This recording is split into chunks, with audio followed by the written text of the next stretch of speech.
Assalamualaikum warahmatullahi wabarakatuh dan selamat siang. Hari ini kita akan melanjutkan mata kuliah kita itu dari minggu lalu, itu berupa mekanika teknik topik keempat. Kita akan melanjutkan itu tentang mekanika teknik, yaitu menguraikan sebuah gaya yang menjadi dua buah gaya yang kongruen. Secara grafis dapat dilakukan dengan jajaran kenjang gaya atau segitiga gaya. Seperti pada gambar di bawah ini, yaitu ini beta, ini gamanya ya. Ini P itu adalah gayanya. Nah, yang bagian sini itu L1, L2, ini gaya. Ini arah gayanya yang L2. Nah, selanjutnya secara analitis dapat dirumuskan sebagai berikut, yaitu alfa per A per sin alfa sama dengan B per sin beta sama dengan C per sin gamma. Nah, bila salah satu sisi gaya yang akan dibagi diketahui besarnya dan besar sudut dalam diketahui, maka panjang besarnya sisi yang lain dapat diketahui. Nah, contohnya itu misalnya dari A ke B diketahui gayanya adalah P 10 kN, akan dibagi menjadi dua buah gaya yang bergaris kerja I1 dan I2 seperti pada gambar di samping. Nah, untuk menentukan besarnya dan arah gaya komponen yaitu P1 dan P2. Selanjutnya, untuk menentukannya itu karena gaya mau dibagi dua, jadi akan dibagi garis kerja gaya yaitu P2 dan P1. Seperti pada soal yang itu, I1 berubah jadi P1 dan I2 menjadi P2. Seperti pada ini gambar yang garis gayanya itu 10 kN, yaitu P per sin alfa, P1 per sin beta sama dengan P2 per sin gamma. Nah, di sini kita tahu bahwa sini panjang dibagi sudut di depannya. Jadi di sini P1, di sini P2 panjangnya, di sini P1. Berarti untuk menentukan panjang dari sudut P1 itu yaitu yang di sini. Berarti di sini sudut beta, berarti panjang ini P1 dibagi sudut di depannya, berarti P1 dibagi sudut P2. Nah, di sini. Dan untuk P2-nya yaitu panjang dibagi sudut di depannya. Nah, sudut di depannya ini yang gamma ini ya, yang gamma, dan sudut P yaitu panjang dibagi sudut di depan ini yang alfa. Untuk menentukan gaya sudut betanya, di sini ada 45 derajat. Sini sudut 45 derajat. Untuk menentukan sudut betanya di sini ya. Sudut-sudut yang kita ketahui bahwa sudut-sudut yang berseberangan memiliki nilai yang sama. Berarti di sini 45 derajat, di sini 45 derajat. Nah, selanjutnya di sini kan ada 90 derajat. Berarti di sini sudut beta sama dengan 45 derajat ditambah 90 derajat sama dengan 135 derajat. Nah, dia berada di kuadran kedua. Berarti kita sudut betanya itu 180 dikurang 135 derajat sama dengan 45 derajat. Ya, ini kebetulan sama ya. Nah, untuk sudut gamanya, berarti sudut gamma itu yang dari P2 per sin gamma. Berarti panjang dibagi sudut di depannya. Ini P2, ini sudut di depannya. Yaitu di sini 30 kan sama berseberangan, di sini 30 ditambah 90. Karena berada di kuadran kedua, berarti 180 dikurang 120. Dari tadinya yang itu 30 tambah 90 derajat yang bagian sini ya. Di sini kan di sini 30, di sini 30, di sini 90. Nah, berarti 30 tambah 90 karena berada di kuadran kedua, sudut gamma yang menjadi 180 dikurang 120 sama dengan 60 derajat. Nah, untuk mendapatkan sudut alfanya, kita menyesuaikan skalanya dulu. Di sini harus garis lurus berarti 180. Ya, di sini berarti sudut 45 derajat di sini ditambah 30 derajat.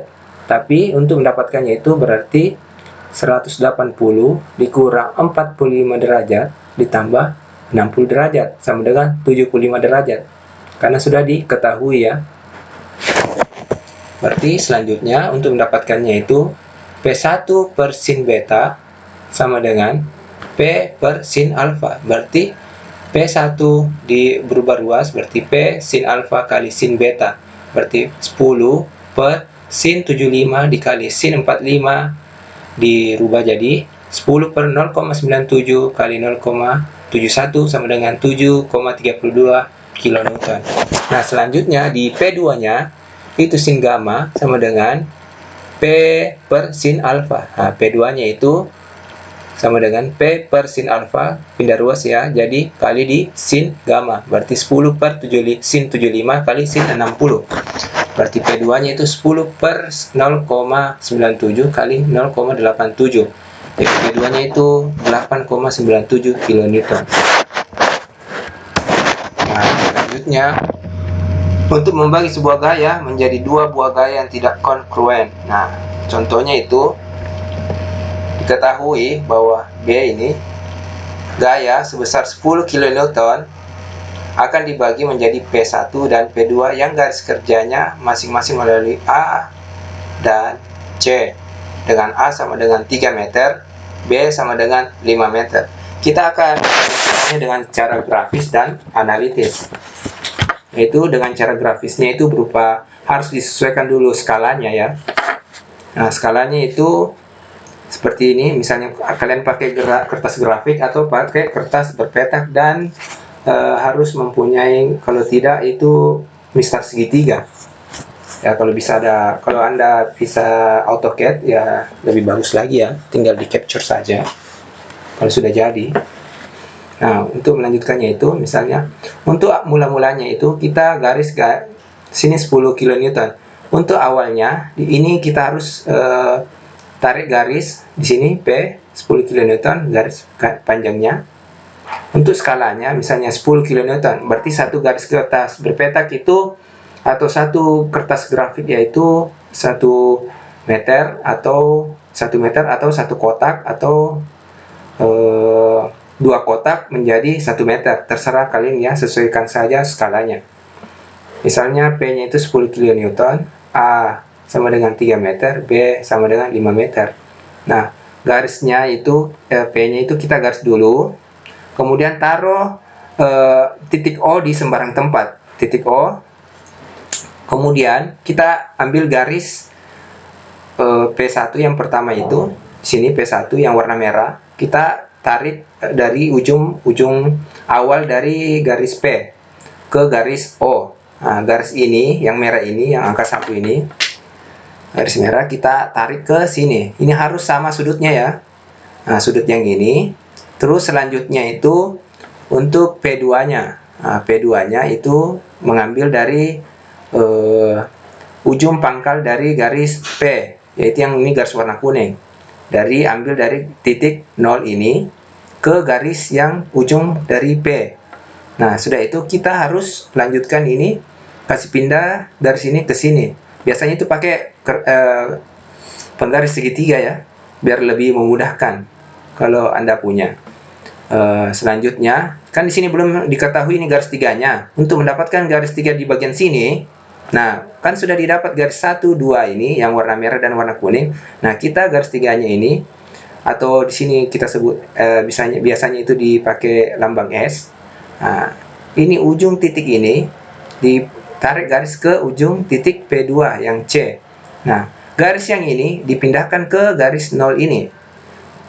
Garis dan titik 0. Titik O ya.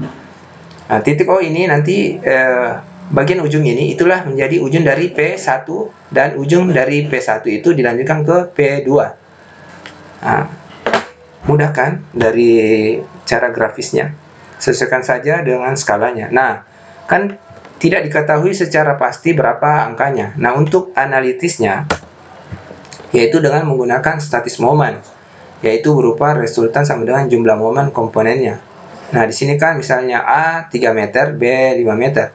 A1, misalnya kita jadikan jadi A1 sama dengan 3 meter, atau B ini berubah jadi A2 sama dengan 5 meter. Nah, statis momen terhadap titik A, di sini titik A, momennya itu 0, karena kita harus ke C. Berarti sini tidak ada P1-nya. Berarti kita mulai dari P. Di sini P ya. Berarti P kali A1 sama dengan P2. Sini P2 kali L. L itu jumlah dari A tambah B atau A1 tambah A2. Nah, berarti P2-nya, berarti untuk mendapatkan P2-nya sama dengan P kali A1 per L. L itu jumlahnya, berarti 8. Berarti P-nya tadi itu 10 ya, di sini ya, 10 kN. Nah, dilanjutkan dikali 3 per 8. Hasilnya menjadi 3,75 kN. Itu di P2-nya.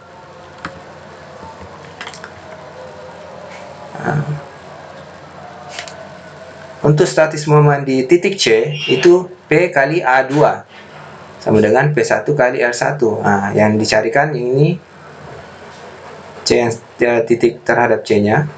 Jadi P2 sama dengan P kali A2 per L sama dengan 10 kali 5 per 8 sama dengan 6,25 kN. Di sini ada agak salah ya, di sini P1 sebenarnya. Sini P1, bukan P2 ya. Sini P1. Ini bukan P2 ya, di sini P1 sama dengan P kali A2 per L, berarti 10 kN dikali 5 jaraknya per 8. Ini 3 tambah 5 sama dengan 6,25 kN. Nah, sekian penjelasan Bapak ini untuk mekanika teknik. Assalamualaikum warahmatullahi wabarakatuh.